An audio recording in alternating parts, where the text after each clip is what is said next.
이번 주 총 금액은 43만 2,400원입니다.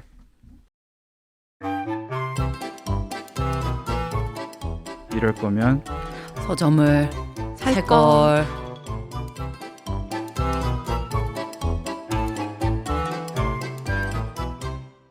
안녕하세요. 이럴 거면 서점을 살 거 12번째 시간 시작합니다. 저는 이선아 PD고요. 안녕하세요. 김리훈입니다. 안녕하세요. 임광현입니다. 안녕하세요. 배태욱입니다. 광현 PD 오늘 오프닝 컨셉 저희가 따라하긴 했는데 도대체 뭐예요?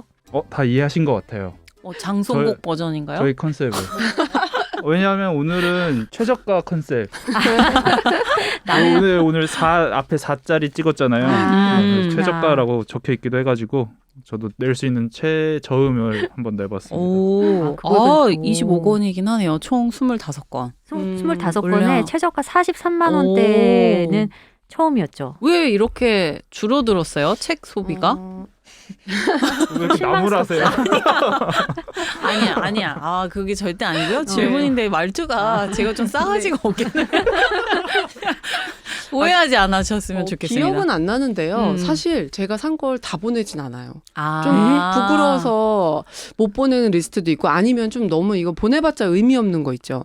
아트북이나 아니면 뭐 정말 설명할 게 하나도 없는 그런 책 같은 경우에는 안 보내기도 하는데 2주는 기억은 안 나요. 근데 제가 최근에 이거 하면서 글이 많은 책을 너무 이제 제 원래 사던 양보다 많이 사서 좀 자제해야지라는 생각을 매주 하기는 해요. 자제했거나 아니면 많이 샀는데 덜 보냈거나 뭐 둘 중에 하나일 것 같아요. 2주는 정말로 극도로 절제하고 자제한 주네요. 그래도 좀 실망스럽다. 그러세요? 43만 원. 좀 아쉽네요. 어쨌든 언제나처럼 리온 대표가 구매한 책들 중에 저희가 각자 3권씩 골랐고요. 광현 PD가 책 리스트 공개해 주세요. 네, 총 25권 중 8권만 선별해서 알려드립니다. 이지환의 세종의 허리 가우디의 뼈, 필리스 채슬러의 여성과 광기, 야마구치 미치코의 사강의 말, 닉 채터의 생각한다는 착각, 키티 크라우더 나의 왕국, 멀린 셀드레이크의 작은 것들이 만든 거대한 세계, 줄리아 보이드 히틀러 시대의 여행자들, 사이토 린 우키마루가 글을 쓰고 요시다 히사노리가 그린 가을에게 봄에게입니다. 자, 이렇게 8권 선별해 봤고요. 태욱 PD가 고른 3권은 세종의 허리 가우디의 뼈, 여성과 광기, 사강의 말 이렇게 3권 고르셨는데 네. 왜 이 책들의 마음이 갔는지. 일단 허리가 좀 안 좋고 그만할 줄 알았다. 제 요즘 몸에 또 관심이 많아졌어요. 코로나 때문에 운동을 못하면서 몸이 아파가지고 요즘 최근에 필라테스를 다시 시작했는데 하다 보니까 몸에 관심이 많이 가서 이 세종의 허리 가우디의 뼈가 도대체 무슨 얘기를 하고 있는지 굉장히 궁금하더라고요. 그래서 골랐고 여성과 광기는 제목이 딱 흥미로워가지고 자극하죠. 일단 골랐고요. 그다음에 이 사강의 말은 그냥 골랐어요. 그냥 골랐을 것 같아요. 왜냐하면 사강이 네. 뭐냐고 물어봤어요. 그 다음에 충격적입니다. 아무도 대답을 안 해주시지 않았어요 그때? 아니에요. 그때 아니요. 대답했어요. 작가라고 얘기해 프랑스 그렇죠. 사강 네. 이야기했어요. 세종의 허리 가우디의 뼈는 출판사가 네. 저한테 책을 보내줘가지고 제가 배태욱 PD한테 빌려드렸잖아요. 책을 갖고 가셨잖아요. 안 가져갔는데? 저 아니에요. 저 옆자리에 앉은 분이 배태욱 PD 아니세요? 저는 어느 시대를 살고 있는 걸까요? 한번 책상 위를 잘 살펴보세요. 네네네. 네, 그 책이 있다면은 나는 누구 여기는 어디? 요즘에 이상하다. 평행 시간에서 왔다 갔다 하고 있나 혼자? 평행우주론. 그러니까. 그리고 광현 PD는 생각한다는 착각, 여성과 광기, 나의 왕국. 저랑 2권이 겹쳤어요. 네. 안 겹친 나의 왕국. 이 책은 어떻게 선택하게 되신 건지. 그게 저도 지금 기억이 안 나요. 큰일 났다 우리. 충격적이게도. 충격적입니다. 왜지? 너도 평행 시간을 살고 있는 거 아닐까? 그림책이어서 뭐 표지가 그쵸. 마음에 들었을까요? 나의 왕국. 뭔지도 몰라요. 죄송합니다, 여러분. 저희가 이렇게 엉망진창입니다. 저는 작은 것들이 만든 거대한 세계, 여성과 광기, 생각한다는 착각 이렇게 3권 골랐는데요. 자, 그래서 1부에서 같이 얘기 나눌 책은 안타깝게도 이 리스트에 없어요. 뭐지 하실 텐데 원래 저랑 광현 PD가 고른 닉 채터의 생각한다는 착각을 다루기로 다 얘기를 끝냈었어요. 그런데 주말에 제가 그 책을 읽기 시작을 했는데 읽다가 도저히 이거는 이서사의 청취자들한테 강추할 수 없겠다라는 생각이 들어서 카톡으로 긴급회의를 요청을 했죠. 그랬더니 리온 대표도 책이 생각보다 별로인 것 같다며 동의를 해주셔가지고 저희가 주말에 책을 급하게 바꿨어요. 일단은 이 생각한다는 착각 문제적인 책인데 네. 저희가 이 책을 고른 거는 정재승 박사님 때문 아닙니까? 그렇죠. 네, 네. 저희가 믿고 따르는 정재승 박사께서 이 책을 강추하셨고 심지어 추천사 첫 문장을 보면 내가 얼얼하다. 뭐 책으로 뒤통수를 얻어맞은 기분이다. 막 극찬을 하셨어요. 뭐 내 작동 방식에 대해 이렇게 급진적인 해석은 처음이다. 당연히 이 책을 살 수밖에 없잖아요. 그렇죠. 혹하게 쓰셨는데 이제까지 그 정 박사님의 추천 도서는 10중 8구 좋았는데 네. 이번에는 그 10중 2, 3의 확률로 그렇구나. 저도 목차도 되게 마음에 들었고 네. 책 소개 글도 되게 마음에 들었고 항상 관심 있게 보는 이야기라서 괜찮지 않을 리 없다라고 생각했는데 너무 당황해서 저는 이제 처음에 제가 먼저 얘기를 꺼내진 않았어요. 나는 당황스러워도 선아 PD가 괜찮으면 방송은 되겠지 라는 마음으로 가만히 있었는데 선아 PD가 당황해하는 모습을 보면서 자신 있게 나도 당황했다. 바꾸자. 이렇게 해서 바꾸게 됐죠. 그러니까 일단은 가독성이 좀 많이 떨어지고요. 어떤 내용이에요? 전체적으로? 책은 주제의식은 되게 흥미로워요. 그러니까 쉽게 말해 우리의 정신은 심연 따위는 없고 되게 지극히 평평하고 얄팍하다는 거거든요. 그러니까 왜 우리가 뭐 자아나 의식에 대해서 이야기를 할 때 빙산의 일각 아래 숨겨진 우리의 막 그 큰 끝없는 깊이, 무의식의 세계 막 이런 이야기 하잖아요. 근데 저자는 그런 것 따위는 없다. 그러니까 우리가 그 상상하는 풍요로운 내면 세계는 없고 우리가 다 이거를 실제로 실시간으로 창작해내는 것뿐이다 라고 주장을 해요. 네. 얼마나 흥미로워요. 그렇죠? 네. 흥미로워서 책을 읽기 시작을 했는데 이게 약간 번역의 문제도 좀 있는 것 같죠. 그럴 수도 있을 것 같아요. 네. 그러니까 저자가 글을 풀어가는 방식도 제가 보기에는 좀 노잼이었고 이 문장도 좀 산만했고 되게 흥미로운 사례인데 전혀 흥미롭지 않게 쓴 것 같고 그러니까 번역도 직역을 한 느낌 아세요? 네. 이게 영어 문장을 정재승 박사님은 원어를 읽으셨나 보네요. 그러니까 뭐 재밌으셨을 수도 있고. 그럴 수도 있을 것 같고 아니면은 제 생각에는 기본 지식이 저희랑 다르잖아요. 그러니까 레벨루가 다르니까. 그러니까 이런 해석에 대해서 굉장히 흥미롭게 읽으셨을 수도 있겠다. 뭐 저의 있겠다. 생각에는 네. 그래서 저자가 펼치는 주장은 굉장히 흥미로우나 스토리텔러의 재능이 좀 부족한 것 같아서 저희가 이 책을 배제하고 다른 책을 어떤 골라봤습니다. 이 책 대신에 같이 살펴본 책은 지지난주 쇼핑 리스트에 있었던 책이었나요? 네, 몇 주 전이었던 것 같아요. 한 2, 3주 전에 올라와 있었던 책이고 힘든 시대를 위한 좋은 경제학. 아하. 기억하시나요? 아니요. 아비지트 베너지와 에스테르 디플로가 공저한 책이고요. 김승진 님이 옮기셨고 생각의 힘 출판사에서 나왔습니다. 그때 제가 왜 부부 경제학자가 쓴 책이다라고 이야기를 한 적이 있는데 태우 PD 눈빛을 보니 네. 그때도 표정이 안 좋아서 저희가 그쵸. 빨리 넘겼어요. 얘기를. 그쵸. 네. 원제는 Good Economics for Hard Times라는 원제고요. 우리나라에는 작년 5월에 번역 출간됐어요.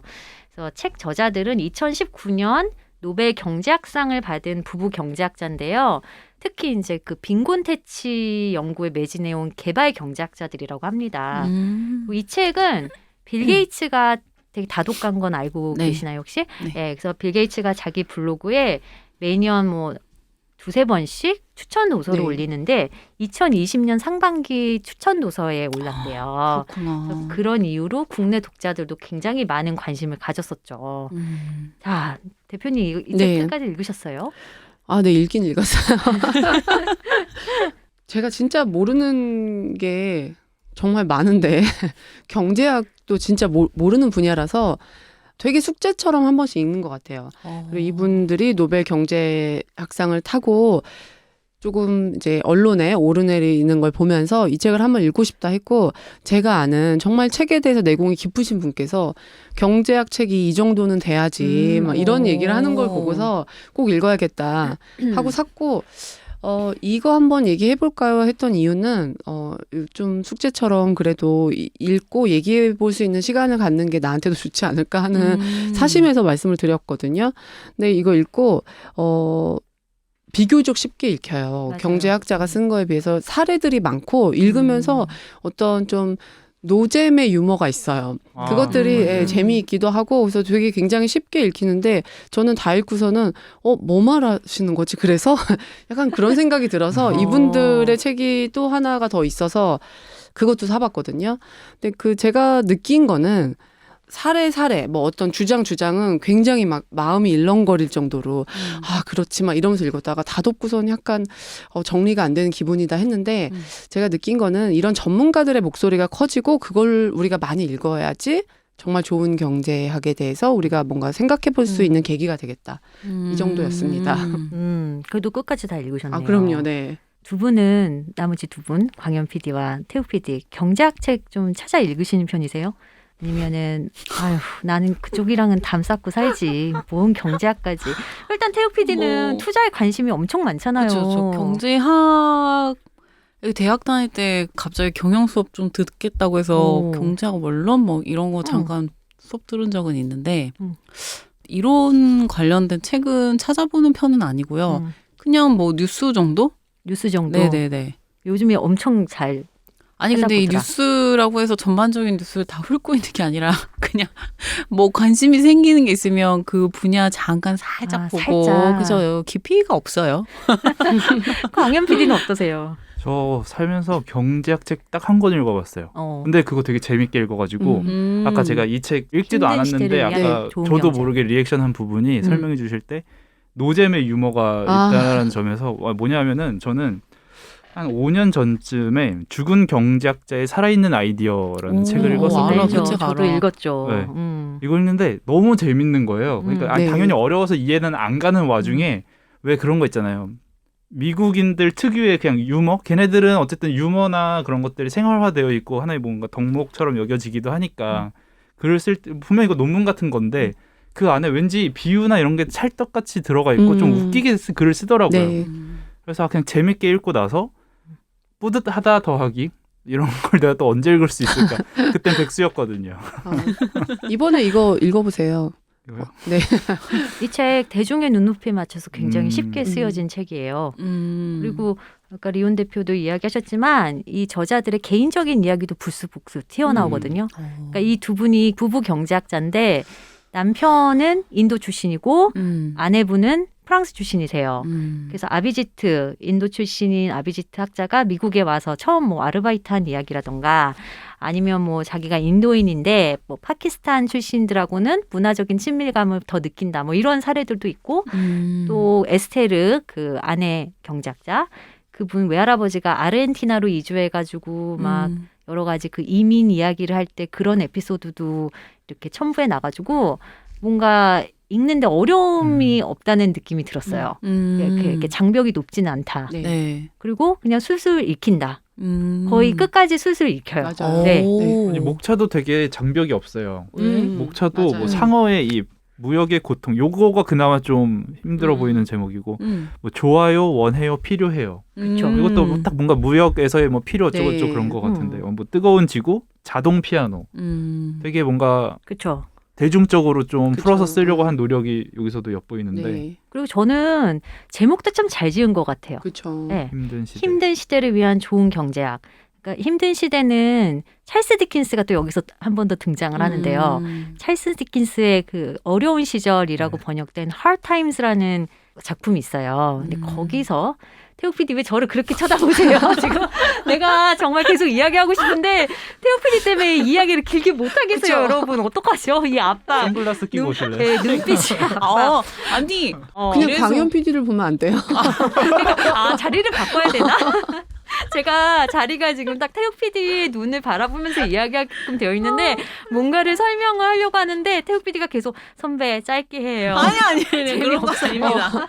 무슨 저 얘기 하시는 바닥 거예요 지금? 보고 있을게요. 그런 표정이어서. 그래서 네. 어쨌든 계속 이야기를 이어가자면 찰스 디킨스. 네, 네네. 찰스 디킨스의 작품 어려운 시절에서 따온 거고요. 이 힘든이라는 단어와 좋은이라는 단어가 대비되면서 제 마음속 구매 버튼을 눌렀어요. 그래서 저는 이 책 전자책으로 샀거든요. 네. 저를 쳐다보지 마세요. 작가가 그러면 자꾸 저를 앞으로는 좀 다른 쪽 국자형 디렉터 쪽을 보면서 해야겠다. 또 찰스 디킨스가 어려운 시절이라는 그 소설을 통해서 19세기 그 빅토리아 영국 사회를 그려내거든요. 근데 그 사회가 굉장히 암울했죠. 그러니까 산업혁명이 빠르게 진행되고 노동자들의 삶이 피폐해지고 그리고 또 빈곤층은 더 절망의 나락으로 빠지고 근데 이 힘든 시대를 위한 좋은 경제학의 저자들은 딱 지금이 찰스 디킨스가 묘사한 세계와 매우 흡사하다라고 주장을 합니다. 그러면서 굉장히 다양한 주제들을 건드려요. 예를 들어 이주, 무역, 성장, 불평등, 환경, 뭐 노동, 기본소득 등등등. 이걸 다 경제학으로 엮어가지고 얘기를 네. 해주는 거예요. 근데 이분들이 전통 경제학자들이 아니고 행동 경제학에 좀 치우친 학자들이시거든요. 그러니까 실증 연구를 굉장히 중시하시고 실질적으로 우리가 갖고 있는 경제에 대한 통념들이 그게 아닐 수도 있다라는 거를 실증 연구 결과를 통해서 계속 지속적으로 책에서 보여주고 계십니다. 리온 대표는 이 다양한 주제들 중에서 어떤 주제가 가장 흥미롭게 다가왔는지. 그 각 주제마다 사실 정말 아까 말씀처럼 쉽고 우리가 굉장히 공감할 수 있게끔 쓰여져 있어서 저는 뭐 환경 얘기도 그렇고 여러 가지로 다 재밌게 읽었는데 이제 책을 마지막 볼 때쯤에는 아무래도 불평등 문제나 복지 문제 이런 거에 대해서 더 감정이입이 되긴 하더라고요. 그렇죠. 네. 제가 제일 이분들 덕분에 알게 된 게 TV에 나와서 경제에 대해서 말한다고 생각했던 사람들이 경제학자가 아니잖아요. 그걸 생각해 본 적이 없는 거예요. 그냥 증권 회사의 어느 분 뭐의 그 종사자 네. 그렇죠. 이지 경제학자가 아닌 건데 우리는 그런 것들에 굉장히 현혹되고 되게 그거에 많이 속고 있었구나라는 거를 이 책을 통해서 알게 되었고 내가 왜 이분들이 뭘 말하는지 모르지라고 생각을 했더니 이분들은 지금 어떤 객관화된 사실에 대해서 말을 해주는 거지 자기들의 어떤 의견, 주장 그런 걸 하는 건 아니었더라고요. 그래서 저는 나한테 생각할 거리를 많이 만들어준 그런 부분에 있어서 이제 뭐 불평등 얘기가 굉장히 이제 좀 깊게 왔던 것 같아요. 그러니까요. 이 저자들은 좋은 경제학이 있고 나쁜 경제학이 있다라고 말씀을 하시거든요.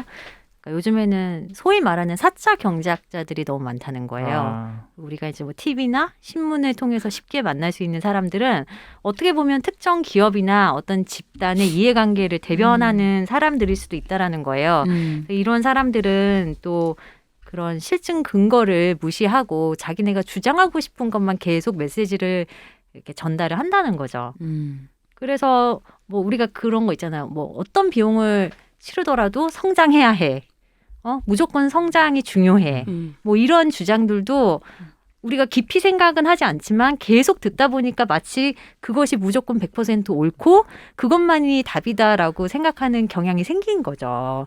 그러니까 그런 거에 대해서 다시 한번 저희가 그랬구나. 아닐지도 모르겠구나. 좀 다시 고민을 하게 만드는 책인 것 같아요.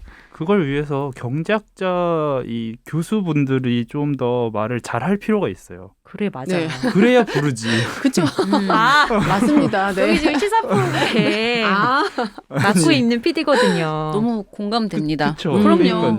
쉽게 저 뭐예요? 설명을 네. 못 하신다니까요. 네, 맞아요. 근데 본인들도 아시더라고요. 그 앞에 그런 노잼 유머라고 했던 게 뭐였죠? 병에 걸렸을 때 시한부 6개월밖에 못 살게 될 때 경제학자랑 살라는 얘기가 있다. 왜 그러냐 했더니 지루해서 굉장히 길게 느껴질 거라고. 저 근데 이런 류의 농담 너무 좋아하거든요. 저도 좋아해요. 저도 이 정도 선이 좋아요. 더 웃긴 거는 좀 부담스러워. 두 분 정말 이 책을 얘기하고 싶었던 이유가 저도 이런 책을 잘 안 읽고 어려워하고 잘 소화를 못 시키지만 이렇게 좀 그나마 쉽게 쓰여지면서 이런 내용을 다룬 책들을 많이들 보시면 어떨까 하고 한번 얘기를 나누자고 했죠. 태욱 PD는 이 책 읽고 싶으셨어요? 아니면 의외로 저는 읽고 싶어요. 그래요? 네. 어떤 네네. 포인트에서? 항상 제가 그 생각한다 그랬잖아요. 누군가한테 반박을 하거나 내가 뭘 하려면 좀 잘 알아야 되는데 네. 항상 애매하게 하거나 정확하게 모르기 때문에 반박도 못하고 네. 그냥 이러고 있는데 그런 부분에서 이렇게 경제학자들이 어떤 얘기를 하시는지 좀 아는 거는 되게 도움이 될 것 같다는 생각이 들어요. 오히려 더 답답해질 수도 있어요. 그럴 수도 아는데 있지. 내 입 밖으로 안 나와. 아, 그렇죠. 그거 아닌데. 끝에서 맴돌아. 뭐야, 그거 읽지 말까 그냥? 저 질문 하나 있어요. 네. 그거 자동 피아노 저 제목이 너무 인상 깊어가지고 자동 피아노는 어떤 주제에 관한 챕터예요? 책을 한번 들춰봐야지 알 것 같은데. 책이 없죠. 네. 그러니까 제가 책을 안 가져왔어요. 저기가 있는데. 그건 전자책이라. 전자책이 있는데. 자, 뭐였더라? 딱 그냥 자동 보면은 피아노. 알 것 같긴 한데. 그러니까.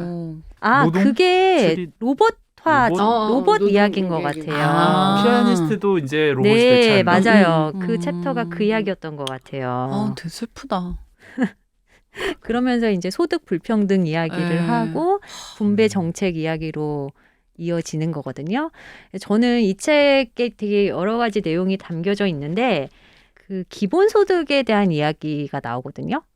근데 저는 기본소득이 되게 기발한 아이디어고 한번 실행해도 좀 재밌는 상상력이 풍부한 아이디어, 실험적인 아이디어라고 생각을 하는데 이 저자들은 어떻게 주장을 하냐면 기본소득 제도에 지지하지만 미국이나 일본 뭐 이런 선진국 같은 나라에서는 도입을 하는 거를 반대를 해요. 왜요? 왜냐면은 이 기본소득 제도는 행정적인 절차를 줄여주기 때문에 소위 말하는 가난한 나라에서는 복잡한 그 제도를 운영하기 되게 힘들잖아요. 그래서 그런 이점이 있고 효과적일지 모르지만 자영업자 비율이 낮고 그다음에 중산층이 주를 이루는 선진국에서는 답이 될 수 없다라고 하는 거예요. 그러니까 이런 선진국의 중산층은 자기의 그 직업을 통해 존엄성을 확인을 받는데 그렇기 때문에 기본소득이 오히려 그렇게 효과성이 없을 거다라고 주장을 하는 거죠. 기본소득 제도라는 것 자체가 정확하게 뭐예요? 모든 국민한테 똑같은 액수의 금액을 주는 거죠. 아무 조건 없이. 예를 들어 뭐 1,500만 원이면 1,500만 원, 2,000만 원이면 2,000만 원 똑같이 주는 거예요. 그거를 기본소득 제도라고 하죠. 그리고 실제로 이 저자들이 설문조사를 했는데 만약에 여러분한테 연간 뭐 1만 3천 달러의 돈이 주어진다면 여러분은 일을 혹은 구직을 그만두겠습니까? 라고 물어봤대요. 네. 그러니까 3,000달러면 하나로 한 얼마 정도? 1,500만 원 1,500. 정도. 근데 응답자의 87%가 아니다.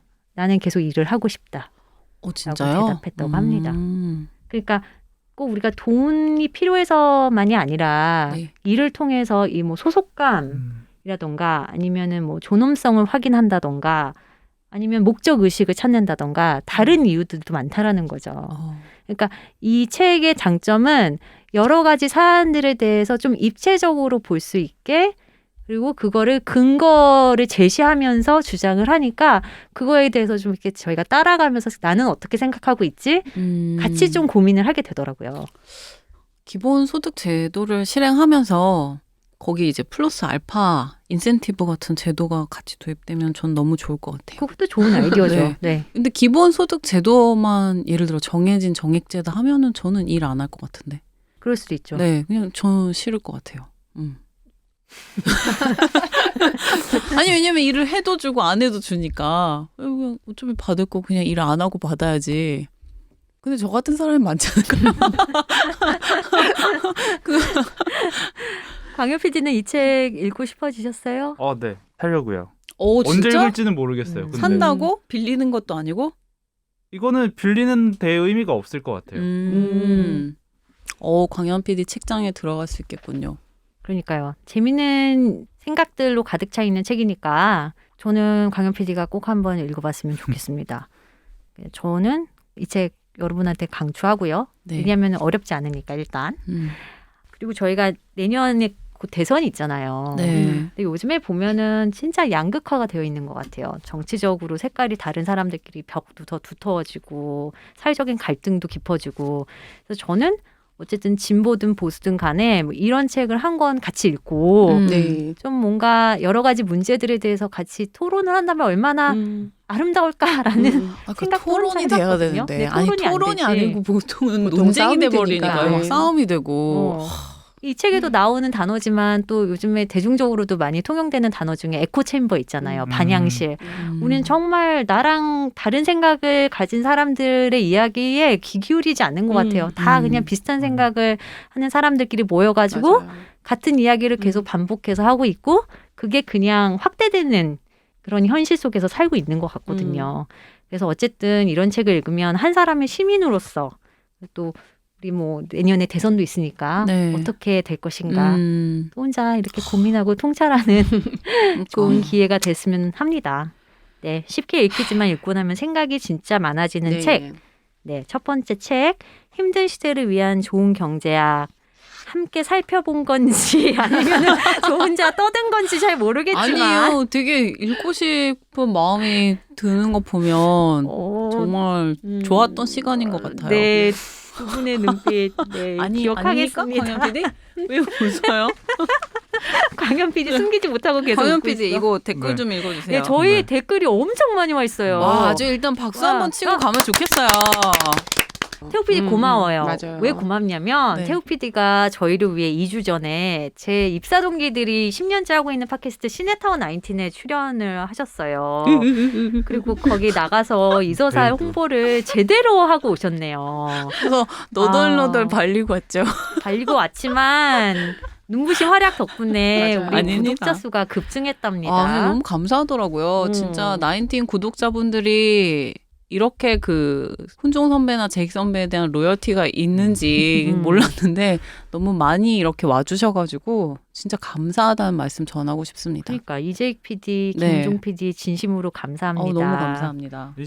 이제부터는 저희 몫인 거잖아요. 그렇죠. 온 거는 온 네. 거고 이제는 우리 온 거는 몫이지. 온 건데 저희가 지금 400명을 목전에 네, 두고 네. 있죠. 네. 맞습니다. 400명. 아니 지금 이거 녹음하기 전에 바로 확인했더니 390명이더라고요. 근데 원래 제가 어제 봤을 때 394명이었거든요. 아, 그랬어요? 그랬다가 오늘 아침에 388명까지 갔다가 떨어졌네. 네 떨어졌다가 이제 다시 390명이 됐는데 진짜 저희 몫이네요, 그거는. 그렇죠 저희 네. 몫이고 좀 서운합니다. 끝까지 구독을 좀 해주시기를. 자, 댓글 한번 보겠습니다. 그런 점에서 이것부터 소개해드려야 돼요. 인교스 라이프님이 시네타운 19 내 인생의 책 이름 틀리는 부분에서 바로 충격받고 넘어왔습니다. 심지어 그때 추천하신 책도 싹 다 구매했습니다. 아. 1화부터 정주행 해볼게요. 아니 이거 제가 할 말이 있어요. 사실 나는 인생의 책이랑 인생의 영화를 물어볼 거라고 생각을 안 했고 내가 인생의 책을 준비해 간 게 아니고 그냥, 우리 팟캐스트 한 것 중에 내가 좋았던 책들을 들고 간 건데 갑자기 인생의 책을 물어보니까 난 내 대답을 한 거지 당황했구나. 나름대로. 아, 근데 정말 그 활약 덕분에 매력을 많이 느끼신 것 같아요. 아닙니다. 그러니까요. 하지만 이제 그 벽이 굉장히 낮다는 거 이제 저 같은 사람이 네. 있기 때문에 되게 쉽게 편안하게 들어주실 수 있다는 거 말씀드리고 싶어요. 그러게요. 아니 가가지고 인생의 책 물어보는데 힘든 시대를 위한 좋은 좋은 경제학 경제야. 그러면 안 왔지. 그렇지. 뭐야? 뭐, 그림책 얘기하고 그러니까. 이러니까 뭐 아는 체 하는 거야? 막 이러면서. 선아 선배가 갔어 봐. 또 막 어려운 책 막 얘기하면서 하시면 그러니까 안 오셨을 수도 있어요. 지루했을 거예요. 아이 그건 아닙니다. 아니에요. 지루하고 노잼이라 저 팟캐스트 아니 사실 쳐다보지 말자 아이, 이랬을 무슨 거야. 말씀이에요. 그건 고마워요. 태욱 PD. 또 쭉쭉 소개해 볼까요? 네. 선우 대디님. 챙겨 듣고 싶은 방송이 생겼습니다. 안녕하세요. 뒤늦게 팟캐스트 이서살의 애청자가 된 40대 직장인 최봉은이라고 합니다. 시네타운 19에 출연하셨던 배태욱 PD님을 통해 알게 됐고 퇴근길에 바로 찾아서 듣기 시작했습니다. 첫 시작을 무엇으로 할까 고민하던 중 5회에 적혀있는 수어라는 단어가 재생하게 만들었고 그 방송을 시작으로 지난 회차부터 다시 듣고 있습니다. 제가 약 14년째 수어 통역사로 근무하고 있거든요. 수어와 농인에 대한 소개와 에피소드를 들으면서 제가 이 일을 처음 시작했을 때도 잠시 생각해봤던 것 같습니다. 읽고 나서 세 분의 PD님과 리온 대표님의 소박한 그 독서 모임에 함께하는 기분이었습니다. 제가 읽었던 비에도 지지 않고라는 책이 언급될 때는 신기하기도 했습니다. 언급해주신 책을 읽고 싶어져서 잠시 도서관에 들러서 하루 설계도를 빌려왔네요. 다른 방송은 솔직히 뜬구름 잡는 듯한 막연한 방송이었다면 이 서사는 같이 이야기하고 공감하기에 충분한 방송이라 생각합니다. 소개해주신 모든 책은 메모에 두고 제 속도에 맞춰 천천히 따라가겠습니다. 햇살 좋은 가을 아침입니다. 이 서사의 모든 분들이 기분 좋은 날 되시면 좋겠습니다. 와, 최고. 편지인데요. 네, 정말 그쵸. 편지. 네, 너무 뭉클합니다. 감동이었어요. 네, 네. 네. 그 시네타운 이후로 네. 저희가 한 100명 정도에서 갑자기 400여 명 가까이 됐잖아요. 아예 300여 명. 390인데 400명 아직 아닙니다. 아니, 정확해. 아직 목말라요. 이럴 때만 정확해요.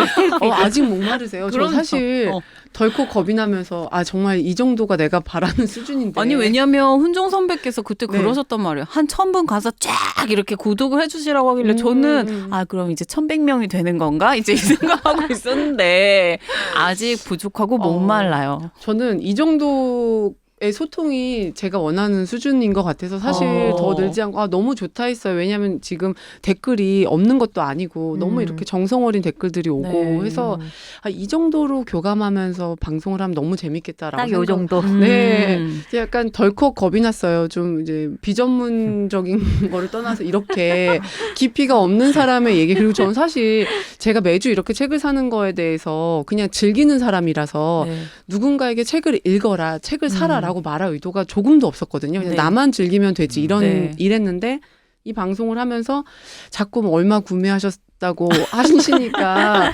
이거 제가 이렇게 덜컥 겁이 나면서 네. 이게 제가 책임져 드릴 수도 없는 부분이고 아유. 그래서 이제 이 정도만이었으면 이런 생각이 들었었거든요. 근데 어쨌든 이제 제 친구가 이 댓글은 남기지 않고 저한테 했던 말도 이분이랑 조금 비슷한 것 같아요. 자기는 보통 책 팟캐스트를 책을 안 읽으려고 듣는데요. 그러니까 자기가 경제학 책을 안 읽으면 경제학 책을 듣고 난 이 책은 안 읽을 거니까 이거 듣는 걸로 됐어.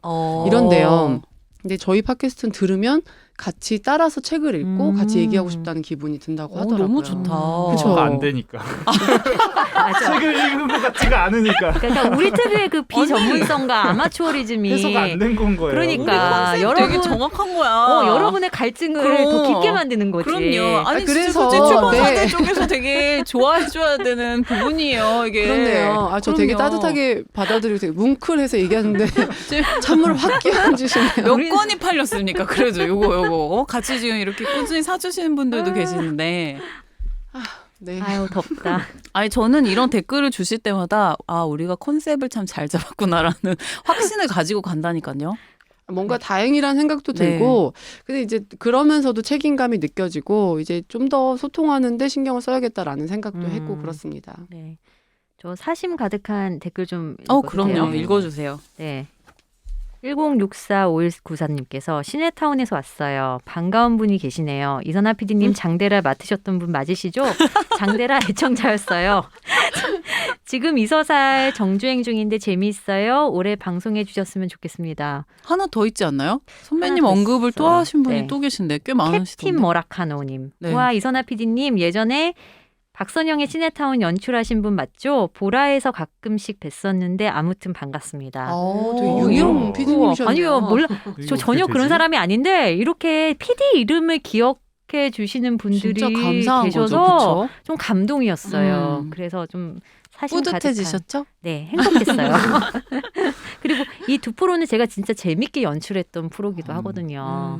애정 제가 많이 갖고 열심히 맞아요. 했던 프로라서 어쨌든 감사합니다. 예정 생각해서 이서살도 계속 들어주세요. 하나만 더 하나 소개할까요? 읽을까요? 네. 저도 하나 읽어볼게요. 1045-3438님. 시네타운 19 듣고 입성했어요. 처음에는 그냥 그런 느낌이었는데 어느덧 푹 빠져버려서 이틀 만에 정주행 완료했어요. 다른 책 팟캐스트는 왠지 나 이만큼 알아라고 자랑하는 그랬죠? 저희가 몰라서 자랑을 못하는 건데 저희의 그 아마추어리즘. 네, 네. 자랑하는 듯한 또는 나만 이렇게 못 느꼈나라고 느낀 적이 많은데 여긴 왠지 친구들끼리 이야기하는 수다방 같아서 좋아요. 간간히 나 이 책 안 사고 싶다거나 와 그런 거 어떻게 다 알아요? 라는 반응이 나오면 동질감까지 느껴버린다는. 이봐요. 저 없으면 안 된다니까요. 맞아요. 사강이 맞아요. 뭐예요? 네. 리오님 인스타그램도 팔로우하고 강현 PD님 문학소년단도 듣기 시작했어요. 야. 와 다정한 것이 살아남는다, 기억 전달자, 노마드랜드, 소크라테스 익스프레스 4권 샀어요. 이제 읽기만 하면 된답니다. 과연 언제 읽지 모르지만 힘내서 응원하겠습니다. 야, 감사합니다. 감사합니다. 이분 찐이네요. 네. 기억 전달자, 노마드랜드, 소크라테스 익스프레스, 그렇죠. 다정한 것이 살아남는다까지 네. 네 권. 전부 다 훌륭한 책들만. 네네. 네. 그러니까요. 너무 많이 사셨는데요? 심지어 소크라테스 익스프레스는 저희가 다루지도 않은 책인데 언급만 됐었죠. 네, 노마드랜드. 노마드랜드랑 이건 그냥 저희가 대화 나누면서 네, 맞아요. 무슨 이야기를 했는지 모르겠지만 이 책도 읽어보세요. 네. 하고 뭐 추천해드린 선물 거. 받았는데 좋았었다. 아, 맞아. 네. 근데 저도 읽었었네요. 네, 네. 뭐 이런 대화를 나눴었죠. 네. 아이고 알겠습니다. 요것만 그럼 제가 한번 짚어드릴게요. 여기 오랫동안 노력, 사막에 내리는 비, 오로나 넷쇼, 1021-0000, 린다 큐브, 부산역 앞 테드커피, 스카이 클래시, 9호선 급행 힘들어, 길다, 웃으면서 길게, 유후룰룰루, 주리허니, 딩가딩가, 건방시오, 소대가리 님이 나와인틴에서 오셨다고 인증까지 해주셨습니다. 읽으시는 줄 알았어요. 이 되게 아이디, 잘 읽으시네. 왜냐면 아이디 다 불러드리고 싶어가지고 네네. 너무 어떻게 감사합니다. 아유 모두 감사합니다. 네. 뭉클해요. 태호필이 뭐 하고 있는 거예요? 뭐 먹고 좀 있어요? 스콘 좀 먹었습니다. 아니 배가 고파요. 아까 1부 녹음하고 나니까 강 떨어져가지고. 나인틴 가서 배워온 거죠. 뭐 먹으면서. 아니 좀 이렇게 좀 먹었어요. 죄송합니다. 배가 너무 고파요, 여러분. 이게 말을 많이 하다 보면 당이 떨어져가지고. 말 많이 안 했으면서. 당이 떨어졌으면 내가 떨어졌지. 하긴 재미없는 이야기 듣고 있는 것도 당 떨어지는 그럼 일이긴 해요. 아까 내가 집중이 안 되려고 하는 걸 제가 계속 집중하는데 되게 여러 번 되게 집중 계속 시도했어. 경주를 놓지 않으려고 그럼. 막 열심히 백덕 노력하더라고요. 그럼. 힘든 시대를 위한 좋은 경제. 그럼요. 자꾸 어려운 단어 나와가지고 정신 혼미해지더라고요. 우리 큰일 났네. 근데 그러니까요. 어떡하지? 그만큼의 좀 무게감 있는 책이 2부에 시작됩니다. 큰일 났네. 오늘 진짜 어려운 날이네요. 네, 무슨 죄송합니다. 책인가? 무슨 책인가 하면요. 여성과 광기. 사실 제목은 되게 흥미로워가지고 저도 고르기도 했는데 무슨 책이냐 하면은 일단 이 책을 쓰신 필리스 채슬러라는 분은 페미니스트이자 정신분석학자라고 합니다. 2세대 페미니즘의 개척자라고 불리는 분인데 2세대 페미니즘이란 그럼 뭐냐? 1세대가 있고 그 다음에 2세대인 거겠죠. 당연한 얘기죠. 나는 설명해줄 줄 알았어. 지금 2세대라고 이해했어. 원투. 원투 의미구나. 세컨드네. 짚어주셔서 감사합니다. 저 2세대 그러니까요. 페미니스트라고 해서 지금 시대 페미니스트요. 난항 예상되고요.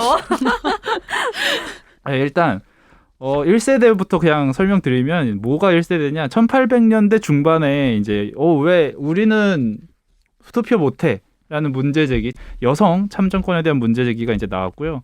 그거에 대해서 이렇게 운동을 하고 어필했던 게 1세대 페미니즘이라고 보시면 되고 그 이후에 이제 1920년대쯤 되면은 세계 곳곳에서 이제 여성도 투표를 하게 되는 여성 참정권이 보장이 되는데 그 이후에 그러면 이제 끝난 건가? 했더니 아닌 건 거죠. 2세대 페미니즘이 등장을 하면서 2세대 페미니즘이란 좀 더 다양하고 사적인 영역, 그러니까 정치, 나 투표할래라는 공적 영역보다도 사적인 영역에서의 권리의 목소리를 이제 내기 시작한 게 2세대 페미니즘이고 말하자면은 나에게는 왜 경제권이 없어? 경제 이슈라든가 가정 내 폭력이라든가 성폭력, 낙태권 이전까지는 정말 공공 이슈가 아니었던 거죠. 그것에 대해서 이제 이야기를 하기 시작했던 게 2세대 페미니즘이고 그 선구자가 쓴 여성과 광기입니다. 그러니까 이 책도 여성의 정신 건강에 대해서 여러 가지 질문을 던지면서 이제 여성과 광기라는 제목을 쓰신 것 같아요. 네. 읽으셨어요, 광현 PD? 그럼요. 안 읽어보시고 소개 굉장히 잘하네. 그쵸. 왜냐하면은 제가 네. 대학교에서 페미니즘 수업을 몇 개 들었거든요. 그래가지고 그 수업에서는 무슨 내용을 듣나요?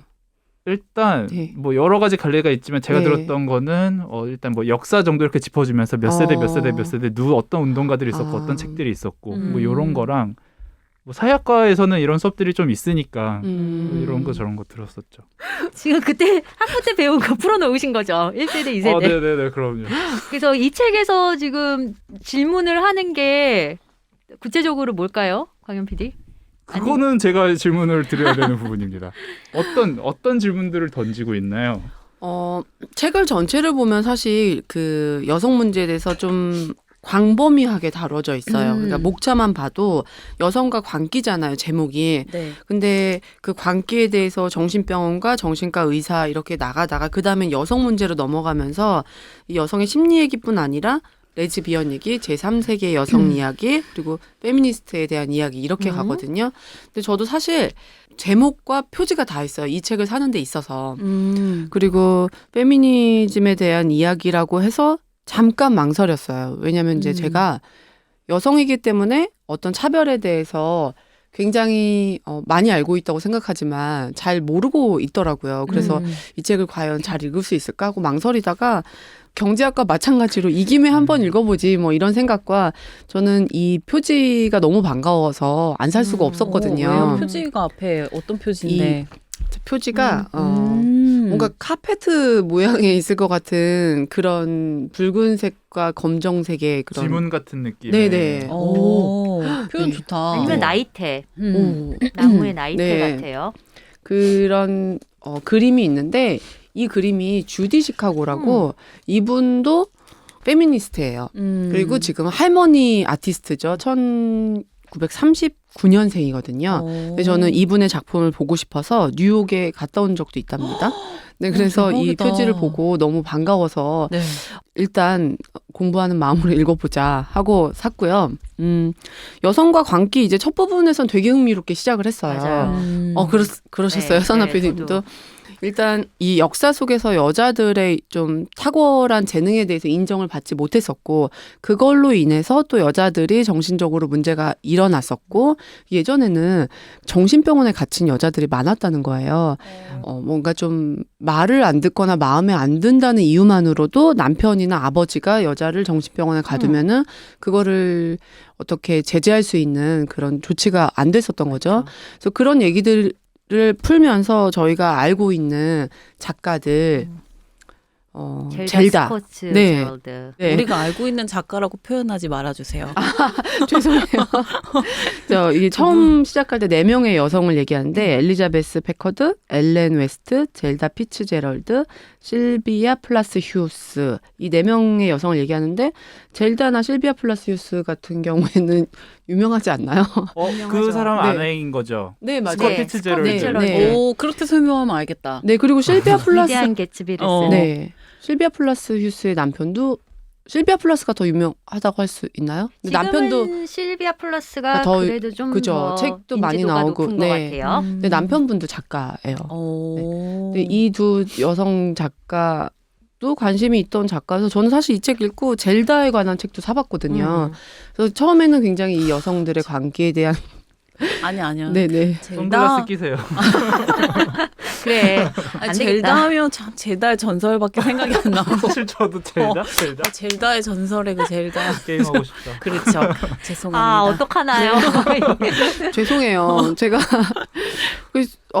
선택하실 때도 이 책 내가 말할 수 있을까라는 생각은 들었지만 그래도 3분이나 선택하셨나 그랬던 것 같아요. 네, 저도 선택했으니까요. 그렇죠. 네, 그래서 같이 얘기해보면 좋겠지 했는데 제가 보통은 뭘 메모를 해온다거나 하지 않고 얘기하면서 중간중간 검색하면서 이렇게 했었거든요. 네. 근데 이제 그러지 말아야지 하고서 어젯밤에 이렇게 정리를 해와봤어요. 오. 근데 세상에 제가 지금 보고 깜짝 놀랐어요. 왜요? 책 내용은 하나도 없고 주디 시카고 얘기만 주디식하고 얘기를 엄청 하고 싶으셨는 그랬나 거 봐요. 아니에요? 뮤지엄까지 가서 보고 왔으니까. 그러니까. 근데 어쨌든 책은 저는 반 정도는 재밌게 읽었고 반 정도는 공부하는 자세로 읽었어요. 내가 생각보다 되게 모르고 있구나라는 생각을 하면서 읽었고 그럼에도 불구하고 이런 문제에 대해서 생각해보는 건 꼭 필요한 것 같고 저도 많이 배웠다는 생각이 들었고 읽고서 든 생각은 그거였어요. 결국에는 우리가 많이 싸우잖아요. 이런 이야기들로. 근데 저는 싸움이 싫어서 이런 화두를 꺼내는 거를 싫어했던 것 같아요. 너무 양극단에서 싸우는 게 싫었고 하지만 결국에는 서로 얘기가 통하지 않으면 싸워야 되고 그 싸움 덕분에 내가 조금 더 이렇게 편하게 살 수도 있는 거구나라는 생각을 하게 됐고요. 마지막에 다 덮었을 때는 이게 여성의 얘기가 아니라 사실은 그냥 모든 인간에 대한 얘기고 인간은 다 똑같다. 이거를 전제로 두고 있으면은 우리가 얘기하는 항상 뭐 여성이든 장애인이든 어떤 약자, 소수자에 대한 이야기, 모든 이야기들이 다 똑같은 흐름이지 않을까라고 생각하면서 책을 마무리를 지었어요. 저는 혼자. 잘하셨어요. 저도 여성과 함께 초반에는 몰입해서 읽다가 후반부에는 좀 산만해지더라고요. 네. 그래서 끝까지 재밌게 읽었다라고는 말씀 못 드리겠지만 그래도 흥미로운 지점들이 굉장히 많았고 그쵸. 이게 어쨌든 뭔가 그 정신적인 질병의 역사이기도 하거든요. 그리고 현대의학을 보면은 그 표준이 항상 백인 남성의 몸이에요. 네. 네. 그러니까 그 백인 남성의 몸에 맞춰진 그 여러 가지 진단 기준과 치료법이 당연히 여성한테는 적용이 안 되죠. 근데 거기서부터 이제 문제점이 발생을 한다고 생각을 하는데 그 시대와 사회가 요구하는 정상성의 기준이 무엇일까라는 관점에서 이 책을 읽어도 되게 흥미로울 것 같고 어떻게 보면 지금도 그게 반복되고 있거든요. 네. 그래서 최근에 나온 책 중에 저희가 픽하지 않은 책 중에 그 책 있지 않았나요? 하미나 씨가 쓴 미쳐있고 괴상하며 네네. 오만하고 똑똑한 네. 여자들 네. 이런 책이 있었어요. 네네. 근데 그 책 제가 사서 읽기 시작했는데 깜짝 놀란 건 1972년에 쓰여졌던 여성의 광기와 2021년 맞아요. 9월에 출간된 이 책이 하고 있는 이야기가 너무 똑같은 맞아요. 거예요. 네. 그래서 놀라웠어요. 네. 이 작가도 이 개정판을 펴내면서 그런 얘기를 했더라고요. 이게 50여 년이 지나도 비슷한 이야기를 하고 있어야 되는 게 조금 안타깝다. 그래서 오늘 이 책 이야기를 좀 엑셀을 밟으면서 깊게 들어갈까 하다가 오늘은 그냥 요 정도의 저희가 관심을 갖고 한번 살짝 살펴보고 다음번에 기회가 있으면 진짜 페미니즘 관련 서적 좋은 게 엄청 많거든요.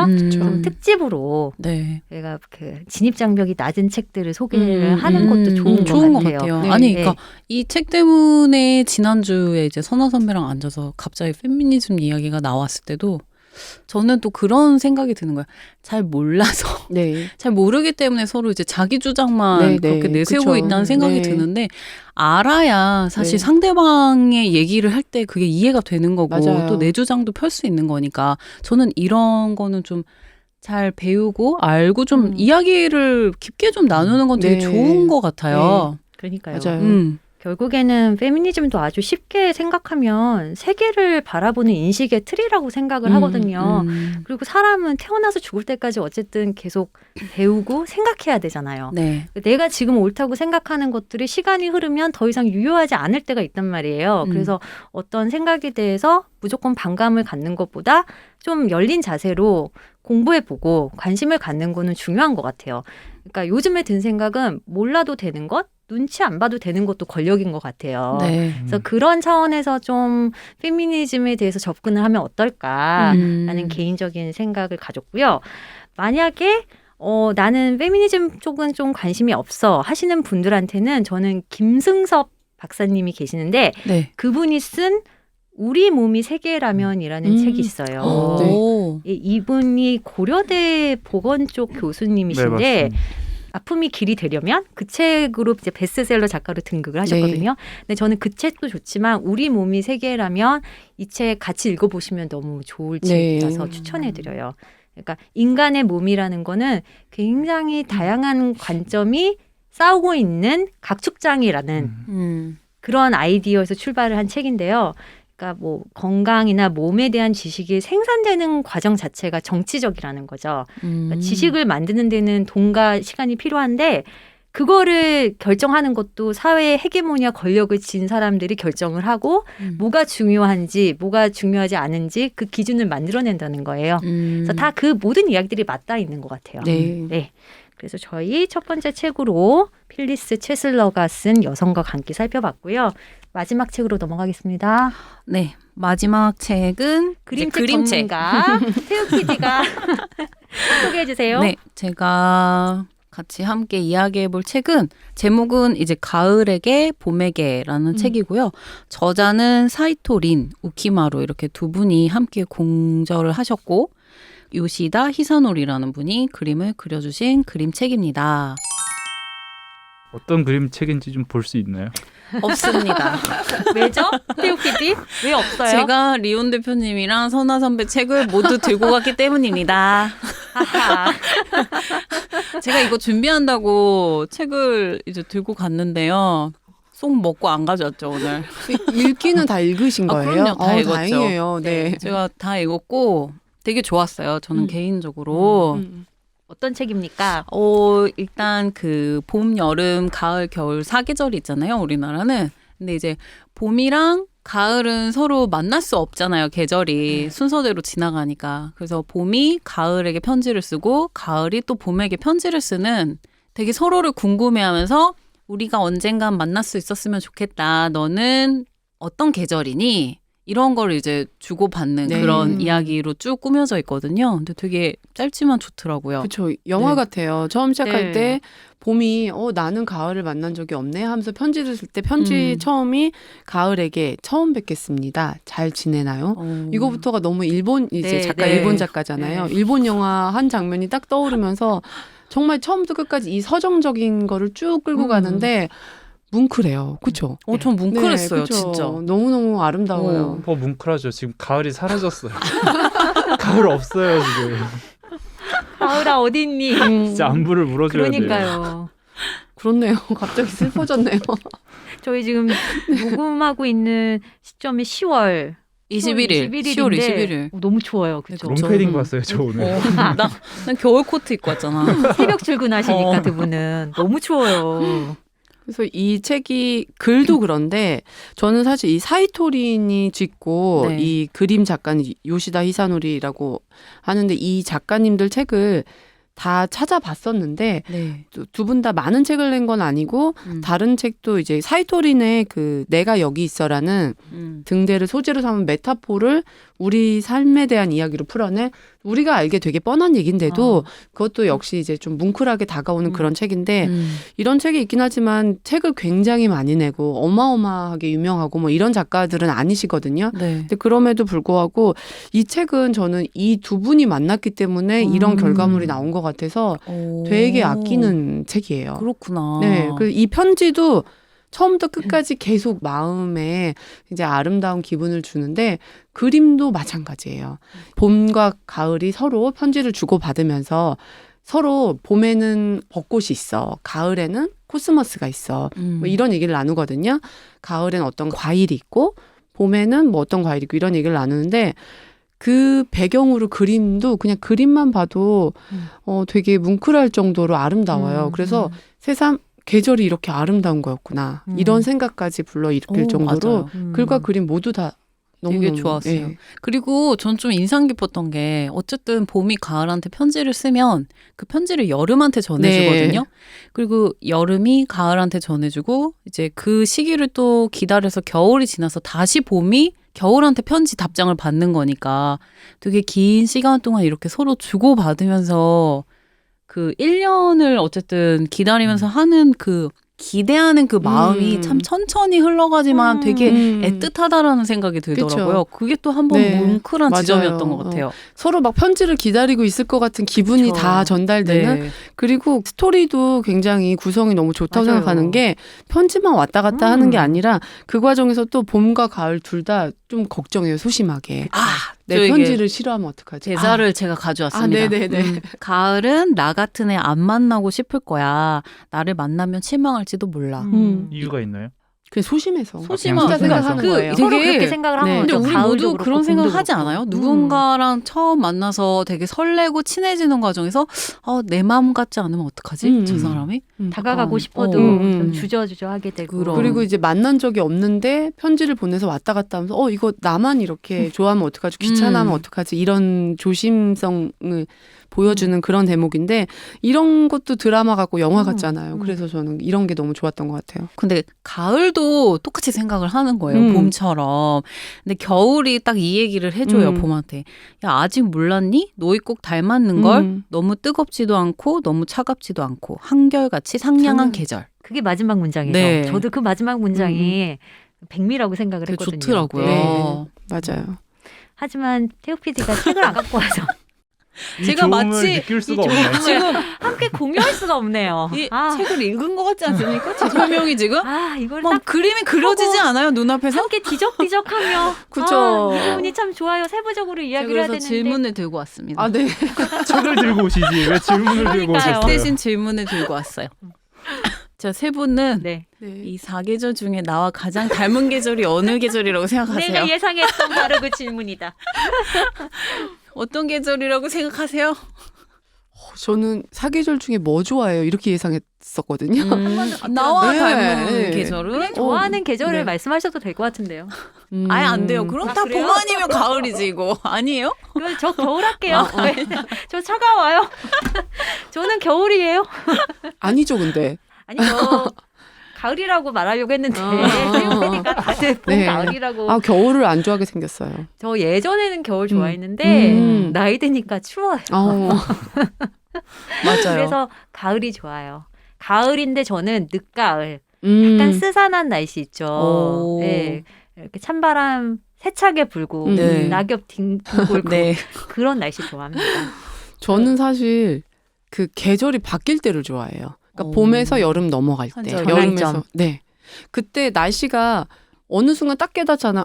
이제 가을 올 건가 보다. 이제 이러다 겨울 되겠지. 뭐 이럴 때 그때 기분이 되게 복합적으로 들면서 그러니까 그렇게 지긋지긋했던 여름이 이렇게 끝난다고 생각하니까 너무 아쉽고 그러면서도 가을에 대한 기대감이 들고 그 기분이 너무 좋은데 제가 보니까 그게 계절 바뀔 때마다 들더라고요. 그러니까 어느 한 계절에만 드는 게 아니라 항상. 그리고 제가 이런 생각이 더 극대화된 게 신발을 팔면서 네. 다음 시즌엔 더 많이 팔아야지. 아하.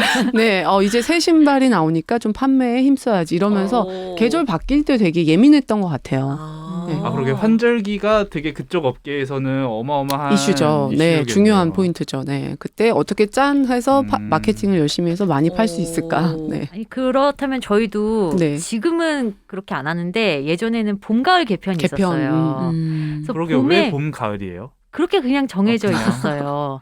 그래서 저는 저연차 때 벚꽃놀이를 한 번도 못 갔거든요. 오. 봄 개편 그 준비한다고. 맞물리는 거예요. 음. 그 가을도 이제 좀 가을을 만끽해야지 싶으면 프로그램 옮기고 새 프로그램 런칭해야 되고 그렇게 좋은 시절을 다 보낸 것 같아요. 다 갔어. 근데 요즘에는 저희가 정기적인 개편 안 하고 그냥 그때그때 갈아 끼우는 식으로 바뀌었잖아요. 전 지금이 훨씬 더 좋은 것 같아요. 사계절을 즐길 수 있게 됐어. 아니에요, 태국 PD? 맞는 것 같기도 하고. 근데 최근에 사계절에 대한 흥미로운 시각을 들었어요. 뭔데요? 뭐? 사계절에 대해서 우리는 세뇌당했다. 아름다운 사계절 이러지만 네. 사계절로 인하여 옷값이 매우 맞아. 늘었고 잔혹해. 이 옷을 보관할 장소가 필요해서 집도 넓어져야 되고 저 같은 경우에는 환절기면 정말 비염 때문에 죽거든요. 그죠. 그런 것도 있고 뭔가 세뇌당했다라는 그분의 말을 들으니까 네, 네. 저도 그 얘기 들은 적 있는데 실제로 사람들이 그 온도가 비슷하게 유지되면서 살기 적당한 온도일 때 더 행복감을 느낀대요. 사계절을 좋아하는 건 어쩌면은 사계절을 살아내야 되는 사람들이 만들어낸 말일 수도 있다. 근데 저는 재밌긴 재밌는 것 같아요. 그 제가 또 이제 패션 쪽에 일하다 보니까 그 뭔가 이렇게 변화하는 것도 재밌고. 다이나믹 코리아죠. 네, 네. 그렇습니다. 그러면 이제 질문을 준비해 오신 태국 PD님은 네. 본인 답변까지 준비해 오셨겠죠? 아니 지금 광현 PD 대답 안 했어요. 네네. 지금 광현 PD 지금 빨리 해요. 그냥 좋아하는 걸로 하면 돼요? 아니요? 닮은 거? 닮은 계절. 전 겨울이요. 왜? 해 늦게 뜨고 일찍 지는 게 참 좋고 저랑 집에서 좀 늦게 나가고 원래 그렇게 살았었는데 네. 일찍 들어가고 집돌이라서 그렇습니다. 저랑 다른 이유네요. 저는 찬바람 쌩쌩 부니까 겨울 같고 광현 PD는 늦게 일어나고 일찍 들어가니까 겨울 같고 태욱 PD는요? 저요. 글쎄요, 전 초겨울? 왜 우리 다 겨울이야? 봄 같은 사람이 없지? 봄에 봄. 봄 할까요? 네, 화사한 봄 같아요. 질문이 정말 퇴색됐네요. 됐어요. 넘어갑시다. 그러면 또 하나 질문해보고 싶었던 게 이제 봄과 가을처럼 최근에 뭐 나를 알아가게 하는, 왜냐면 이 서로가 서로에 대해서 편지를 주고받으면서 좀 나에 대해서 깨닫게 되잖아요. 계절들이 봄도 그렇고 가을도 그렇고 내가 이런 계절이었구나. 봄이 가을을 되게 막 부러워하지만 내가 새삼 이렇게 아름다운 계절이다라는 걸 보면 여기 나오는데 이제 나를 알아가게 하는 요즘 존재 같은 것들이 있으신지 그것도 또 한번 던져보고 싶었어요. 나에 대해서 네. 생각하게 만든 너무 철학적인 질문 타인? 갖고 왔습니까? 네, 굉장히 책을 바꾸는 게 어렵네요. 여러모로 나왔을 것 같아요. 아니 재미없으면 대답 안 하셔도 됩니다. 재미없다라기보다는 네. 답변하기가 굉장히 조심스러운 질문이네요. 네, 툭 던지기에는 많은 생각을 요하는 그런 네. 질문이어가지고 그런 게 있으세요, 태욱 PD님? 저요? 네. 자문자답해보세요. 어렵다. 저도 어려워요. 이런 질문. 아니 보통은 질문 뽑을 때 대답까지 한번 생각해보지 않아요? 그러니까요. 아니 저는 뭐 이서살 최근은. 네. 굉장히 쉬운 길을 택하시네요. 아니 그렇게 얘기하니까 저도 사실 이서살인 것 같아요. 왜냐면 네. 제가 그 얘기를 안 네. 했구나. 제가 CP님한테 최근에 네. 좀 칭찬 아닌 칭찬 좀 좋은 얘기 들었는데 이제 그 시네타운 19을 네. 갔다 오면서 네. 또 제익 선배가 CP시잖아요. 네. 그러니까 또 회의 시간에 이서살 얘기가 나왔나 봐요. 그래서 좋은 프로그램인 것 같다. 그러면서 팟캐스트에만 놓기는 아깝다. 지상파에 있어도 좋은 프로그램이라고 생각한다. 이제 그런 얘기를 해주셔서 이제 좀 힘을 받았거든요. 저는 노코멘트 하겠습니다. 저는 사실 일부에서도 얘기했던 이 코멘트를 해줬던 저희 친구가 네. 너무 신나 있는 게 느껴지고 제가 이제 목소리나 이제 말하는 게 되게 달라졌다고 얘기하면서 친구랑 이거에 대한 이야기를 했는데 저는 이제 처음에 시작할 때 너무 가볍게 생각하고 시작을 했어요.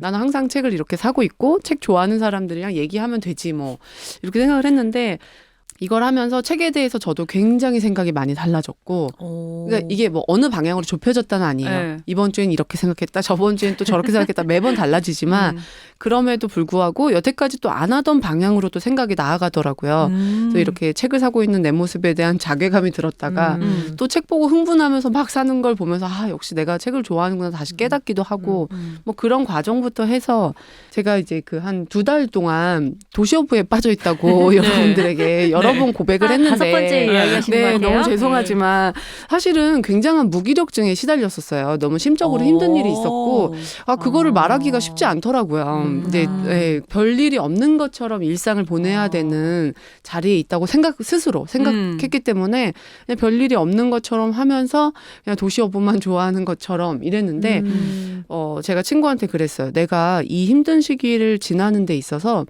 나한테 힘을 주고 있는 게 2가지 같아. 하나는 이서살이고 하나는 낭독 모임인 것 같아. 이 얘기를 했는데 이 2가지가 비슷한 형식이에요. 책 얘기를 제가 좋아하는 사람과 하고 있더라고요. 그래서 그 이서살이 지금 저에게 있어서는 새롭게 저를 발견하는 그런 친구 같은 역할도 해주고 사실 여기 와서 만나는 분들 광현 PD님 피곤하세요, 광현 PD? 지금 강연 PD. 정말요? 아니 안 나는 좋아 보였어요. 아니 저 그래서가 속으로 아니라 되게 건설적인 생각을 하고 있었어요. 그래요? 안 좋아 보여서가 아니라 광현 PD님은 저와 같은 마음이 아닐 텐데 이분까지 묶어서 말하려니 봄과 가을과 같은 어떤 대화 이런. 죄송하지만 저는 여기 와서 새로운 친구를 사귄 것 같아서 그게 저의 되게 행복감이었거든요. 친구라고 얘기해서 죄송해요, PD님.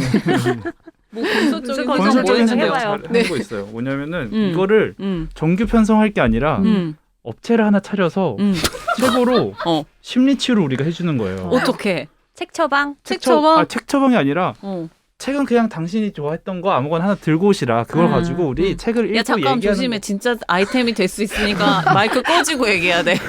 원래 그거 알죠? 그 아이디어 말한 사람 끝까지 책임져야 되는 거. 우리 업계에는 그런 게 나 있어요. 지금 이거 만들어가지고 지금 책임지고 있잖아요. 그런 룰이 있어요. 그래서 있으세요 요즘? 근데 여기서 이서살 이야기 안 하면 나만 아니요, 이서살 얘기 안 하셔도 돼요. 저도 이서살이고요. 저도 좀 이렇게 시즘적인 이서살. 좀 뭔가 독재자적인 저의 면모를 새롭게 발견하게 되는. 맞아요. 그러신 것 같아요. 뭐라고요? 아니 녹음도 정시간에 맞춰가면 되는데 야 빨리 내려가자. 애정이죠, 애정. 어떻게든 살려보려고 노력하는 이 선배의 마음을 좀 아니 알아주세요. 알죠. 그래서 저도 화이자 맞고 못 쉬고 나왔죠. 아, 뒤끝 있네. 태우PD. 근데 저는 책 읽기를 항상 좋아해왔던 사람으로서 이서사를 하면서 가장 좋은 점은 혼자 읽었다면 지금은 같이 읽을 수 있는 거. 그리고 책이랑 또 새롭게 연애하는 기분이에요. 네. 좀 이제는 그만해야 되나 이 연애 끝이 보인다 했는데 또 그 상대한테 새로운 모습을 발견한 네, 느낌이라고 맞아요. 할까? 네. 네, 그 정도? 말씀을 참 잘하시네요. 두 분 다. 네? 그러면 여기서 그럼 마무리하겠습니다. 가을에게 봄에게는 마무리할게요. 네. 사이토린 우키마루가 쓰고 요시다 히사노리가 그린 가을에게 봄에게 살펴봤고요. 저희 또 댓글 봐야죠. 아니 방금 태욱 선배 질문에 이분이 답을 한 것 같은 댓글이 있어가지고 소개해드릴게요. 애플 아이디는 001님입니다. 원래 애플 팟캐스트로만 듣는데 댓글 달려고 여기까지 왔어요. 크크크. 기억하실지 모르겠지만 저번에 팟캐스트의 시험 기간이라고 했던 고딩이에용. 이건 살려야 될 것 같아요. 그렇지. 시험이 끝나고 요즘 편한 마음으로 이서사를 듣고 있어요. 10회까지 듣다 보니 생각보다 제가 동화책을 약간 얕잡아 보는 그런 게 있더라고요. 이서사에서는 스토리 말고도 작가와 그림에 대한 이야기도 하는 걸 보면 참 얼마 안 살았지만 잘못 살고 있었다고 깨닫고 가요. 이 지점에서 대답을 한 것 같아가지고 네, 굳이 소개를 해드립니다. 그리고 짜짜박박 그건 저도 도저히 이해가 안 돼요. 누가 그런 괴상망측한 단어를. 아니 이게 그림책이 참 좋은 것 같아요. 이걸 하면서 참 좋다 이런 생각 많이 하고 성인들이 읽을 책이 진짜 많으니까 네, 다행입니다. 읽어보시면 좋을 네. 것 같아요. 근데 그 고등학생이실 거라고 생각을 못 했는데. 저도. 네. 고등학생이시면은 뭐, 얕잡아 보고 싶으면 얕잡아 봐도 되고, 왜냐면 앞으로도 책 읽을 시간이 무궁무진하고요. 그리고 저는 그게 재밌는 것 같아요. 내가 고등학교 때 느꼈던 감정과 지금 다시 봤을 때 느꼈던 이게 굉장한 또 재미거든요. 책을 보면서. 그래서 지금은 그냥 느끼고 싶으신 대로 느끼셔도 된다고 생각해요. 이분 너무 멋지다. 네. 그니까요. 어떻게 와우. 일찍 이런 걸 깨닫지? 음.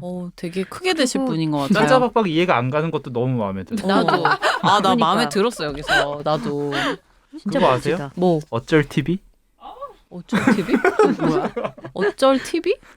몰라. TV가 이것도 최근에 들은 건데 저도 음. 이런 것의 존재 말고 정확한 용례를 설명 못 하겠어요. 그러니까 그냥 초등학생들이 왜 그런 거 약 올리는 것처럼 어쩔 뭐 이런 거 있잖아요. 그 뒤에 그냥 TV를 붙이나 봐요. 아무 의미 없이. 어쩔 TV. 그래서 보통 이렇게 하면은 이제 이것에 상응하는 뭐 대응을 하겠다 그러면 저쩔 TV인가? 그게 아니라는 거죠. 그럼? 그냥 뒤에 TV 이것에다 변주를 주는 게 그거여가지고 그냥 뭐 예를 들면 뭐 어쩔 라디오. 어쩔 커피 뭐 이러면 된다는 거예요. 어쩔 TV, 어쩔 라디오, 이쩔 라디오. 아니요. 그건 아니에요. 잘못 배우고 있어요. 망했네요. 어렵다. 확실한 거예요? 네. 근데? 왜?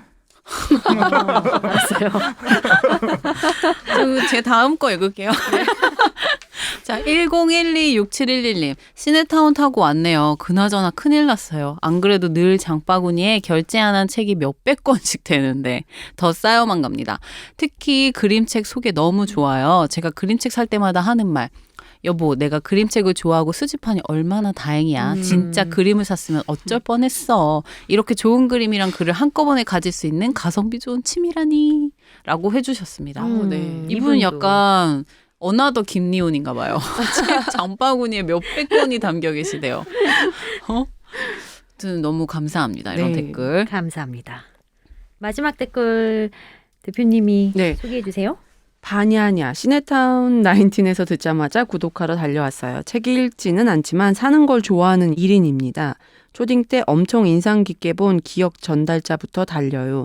그때는 잃어버린 기억이라는 제목이었는데 개인적으로 청소년기에 많은 생각을 하게 해줬던 책이라 주변에 선물 받을 만한 청소년이 있다면 꼭 쥐어주고 싶은 책 넘버원입니다. 오, 아이고 그렇구나. 뿌듯해라.